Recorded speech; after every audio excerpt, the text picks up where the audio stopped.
ଆଉ କାଗଜ ନୁହେଁ ଭାରତରେ କାରବାର ହେବ ପ୍ଲାଷ୍ଟିକ ନୋଟ। ଆରବିଆଇ ଗଭର୍ଣ୍ଣରଙ୍କ ବଡ଼ ଘୋଷଣା।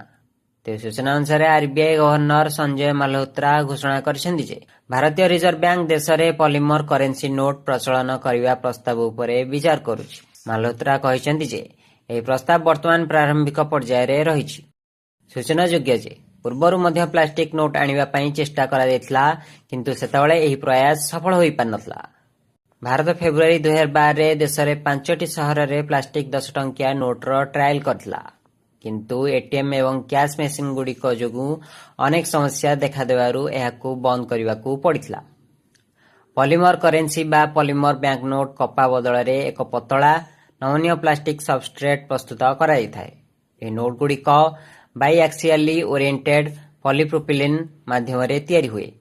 ପଲିମର ନୋଟଗୁଡ଼ିକ ଏଟିଏମ୍ କାର୍ଡ ଭଳି ଟାଣ ହୋଇନଥାଏ, ତେଣୁ ଏହାକୁ କାଗଜ ନୋଟ ଭଳି ସହଜରେ ମୋଡ଼ାଯାଇପାରେ। କାଗଜ ନୋଟ ତୁଳନାରେ ପଲିମର ବା ପ୍ଲାଷ୍ଟିକ ନୋଟ ଅଧିକ ଟେକ୍ସଇ ହୋଇଥାଏ। ପଲିମର କରେନ୍ସି ଉପରେ ମଇଳା ଏବଂ ଓଦା ବା ଆର୍ଦ୍ରତା ପ୍ରଭାବ ଖୁବ୍ କମ୍ ପଡ଼ିଥାଏ। ପଲିମର ନୋଟର ଆୟୁଷ ଅଧିକ ହୋଇଥିବାରୁ ବାରମ୍ବାର ନୂଆ ନୋଟ ଛାପିବାର ଆବଶ୍ୟକତା କମିଯାଏ। ଭାରତ ପାଇଁ ଏହି କରେନ୍ସି ଆସିବା କୌଣସି ନୂଆ କଥା ନୁହେଁ। ଅଷ୍ଟ୍ରେଲିଆ ବିଶ୍ୱରେ ସର୍ବପ୍ରଥମେ ପଲିମର କରେନ୍ସି ବ୍ୟବହାର କରିଥିଲା। ଏହାପରେ Canada, Britain, Singapore, Malaysia, Thailand, Indonesia ଏବଂ ରୋମାନିଆ ଭଳି ଦେଶରେ ମଧ୍ୟ ପଲିମର କରେନ୍ସି ବ୍ୟବହୃତ ହେଉଛି। ବ୍ୟୁରୋ ରିପୋର୍ଟ, ନବୀକରଣ ଟିଭି।